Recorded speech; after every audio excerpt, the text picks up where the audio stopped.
Eu sou psicóloga, especialista em terapia cognitiva e tem aí um monte de novidade que eu vou trazer para vocês a partir de hoje, né? Tá eu, a Giovana, o Cauê cuidando aí das redes sociais da Ana Paula Tinoco para vocês e todo mundo fazendo com o maior carinho, né? Eu tô com uma equipe bem redonda e tô feliz e ansiosa também para compartilhar tudo isso aí com vocês.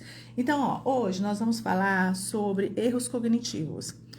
Eu falo sempre que eu sou especialista em terapia cognitiva, porque dentro da psicologia, cada psicólogo, cada abordagem enxerga o ser humano de uma forma tão diferente que eu acho que é rico para vocês entenderem também que existem abordagens diferentes e que é mais fácil para vocês depois pesquisarem, né, sobre essa pessoa fala sobre isso, nossa, mas tem uma outra psicóloga que fala tão diferente, e que são as abordagens mesmo que acabam fazendo com que cada um enxergue o ser humano de uma forma diferente, tá?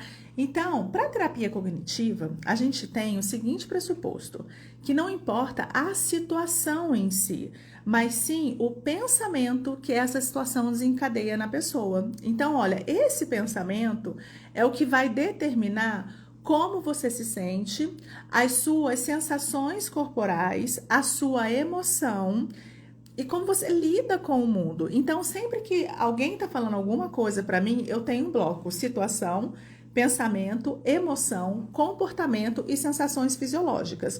Tudo que todo mundo fala para mim, né, no consultório, eu sempre procuro colocar nesse quadro, porque esse pensamento automático, que são os pensamentos que nós temos frente à situação, ele é um pensamento que está enraizado lá no nosso inconsciente, né? Na maneira como a gente se percebe, como a gente percebe o mundo e a partir disso como a gente lida com esse mundo. Então, ó, falei sobre como funciona a terapia cognitiva, agora eu vou falar sobre os erros cognitivos, que são as disfunções cognitivas. Por que eu quis trazer esse tema? Porque fica mais fácil de você observar como que sua mente funciona e como é que você consegue depois lidar com isso, né, como um autoconhecimento para você e se você pode mudar isso, né? E claro que você pode mudar isso daí em você, mas quais são algumas ferramentas que eu posso usar para melhorar e qual é o meu protocolo de enxergar o mundo? Então, nós temos aí 10 erros cognitivos típicos. Hoje nós vamos falar sobre 3. E na semana que vem eu vou escolher um que é muito legal, que eu vou deixar de surpresa para o final da live, para vocês saberem o que vai acontecer na semana que vem, tá? Então, olha, esses 3 erros cognitivos que eu vou falar hoje é mania de perseguição, o e se e o catastrofismo. Esses são 3 campeões também, tá? Dos erros cognitivos. Então, o que são os erros cognitivos? É uma maneira de pensar cotidiana, parecida que várias pessoas pensam ao mesmo tempo, né? E que tem esse tipo de pensar. Então, ó, o erro cognitivo é uma visão distorcida do mundo real. É como se nós tivéssemos uma lente ou várias lentes, né? E cada lente faz a gente enxergar de uma forma diferente. Então, uma lente de óculos de óculos de sol vai fazer a gente enxergar de uma forma. Uma lente de grau vai fazer a gente enxergar de outra forma. Um binóculo vai fazer a gente enxergar de outra forma. Se a lente estiver suja, então, aí que a gente enxerga que é uma catástrofe mesmo, tá? Então, a gente tem que entender sempre se a nossa lente está limpa. E às vezes até se ela não está limpa em demasia, né? Se a gente tem ali a mania de ficar limpando aquela lente achando que ela nunca está limpa, e às vezes ela está. Então, nós vamos começar falando sobre o pensamento incondicional, o e se. O e se é um tipo de pensamento que sempre nos coloca em dúvida e deixa a gente numa agonia enorme, porque a gente fica pensando no passado o tempo todo. Será? É o se e o será, né? Será que? E se? Por que eu não fiz daquele jeito? E se eu tivesse feito dessa forma?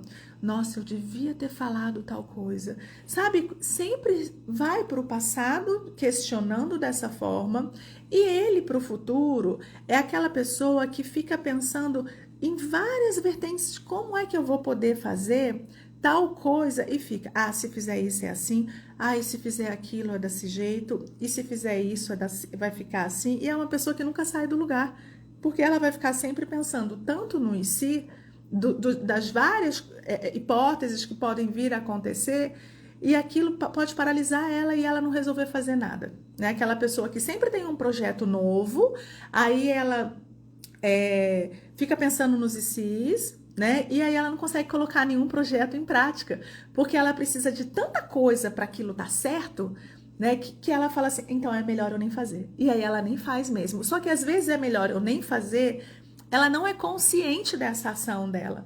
Mas geralmente as pessoas que têm um monte de projeto, elas têm tantos ICs, né? E também talvez um esquema de perfeccionismo, que um momento a gente pode falar sobre esquemas também, sabe? Tão grande que vai paralisar ela, vai fazer com que ela não vá para frente ou que ela vá para trás saindo correndo, tá? Então, o e se do passado é aquele e se que a gente se enche de culpa, que a gente fica cheia de dúvida, porque eu não fiz tal coisa, e isso corrói a gente de uma forma muito grande. Então, geralmente as pessoas que são muito preocupadas ficam sempre ali atordoadas pelos ICs, tá bom? Então, deixa eu ver só que eu colocar aqui, que é o que eu deveria ter feito, que eu não fiz, né? O que eu poderia ter feito, que eu não fiz. Será? Às vezes acontece alguma coisa e a gente fica assim, mas eu devia ter feito tal coisa. Mas o devia estar no passado. Não tem mais como a gente fazer nada, né? Eu gosto muito de trabalhar quando vem o IC. Hoje mesmo no consultório eu tive um exemplo do IC, que a pessoa estava tão agoniada com uma coisa que aconteceu no passado dela e ela não consegue mudar aquilo. Então, a partir do momento que a pessoa não consegue mudar, ela começa a corroer. E se eu tivesse feito aquilo? E se eu tivesse feito aquilo? Eu deveria ter feito isso. Ou eu não deveria ter feito isso. Não tem o que a gente fazer. Nesse momento, o que resta pra gente é aceitar o que aconteceu. Olha, o fato que aconteceu foi esse. Agora, o que eu posso fazer com isso daqui para frente? Isso está no seu controle. Agora, mudar o passado não está no seu controle. Só mesmo, deixa eu acenar aqui para o pessoal que está chegando também. Obrigada, galera. Só mesmo a gente, só mesmo que está no nosso controle é resolução de problemas daqui para frente. Como é que eu quero lidar com essa situação? Como eu quero me perceber a partir dessa situação? Como eu quero perceber o outro, né? E que ações eu preciso ter pensando numa meta, aonde eu quero chegar, tá? Então, olha, uma dica do IC pode ser da gente colocar: e se não der certo esse emprego? Eu tenho um emprego, e se não der certo? E aí, às vezes, a pessoa nem tenta fazer a entrevista de emprego que ela tem, ela desiste, né? Porque, não vai dar certo mesmo, é muito longe, eu não sei se eu vou conseguir chegar até lá, né? Então, às vezes, uma simples coisa, olha, como que eu posso chegar em algum lugar? Existem quais meios de locomoção na minha cidade? Né? Se eu moro numa capital, tem metrô, tem ônibus, tem carro. Se eu moro no interior, não tem o metrô, mas tem um ônibus, tem motoboy, né? Tem Uber. Qual é o valor que seria tudo isso? E às vezes a pessoa tem uma expertise tão grande que se ela chegar para negociar com a pessoa e falar assim, olha, eu moro muito longe, será que a gente consegue negociar um Uber para eu vir, ao invés de eu vir de ônibus, que vai ficar muito longe e eu não vou dar conta de chegar, né? Ou talvez até mesmo arrumar uma carona, né, para dividir ali o ir e vir, ou só, né, o ir ou só o vir também, que já é legal. Então, é uma hipótese. O e se é sempre uma hipótese, não é uma realidade. E isso costuma te paralisar demais. Por isso que é importante a gente sair do e se, tá? Sempre, gente, a todo momento é importante a gente questionar aquilo que passa pela nossa cabeça. Principalmente quando você altera a sua emoção. Se você alterou a emoção, para e se pergunta: o que está passando pela minha cabeça? O que está acontecendo? Como eu signifiquei essa situação? Como que eu estou enxergando essa situação? Seja curioso com você, né? A coisa mais rica que você pode ter para com você, é ser curioso. Seja curioso com tudo aquilo que você pensa, né? Observa, investiga. Procura a calma de parar no momento para pensar o que é que está passando pela minha cabeça. Porque é difícil, principalmente as pessoas ansiosas, é muito difícil parar e se questionar. Porque a pessoa espana nesse momento, ela fala: não quero pensar nada. Nossa, eu quero resolver isso, eu quero pensar.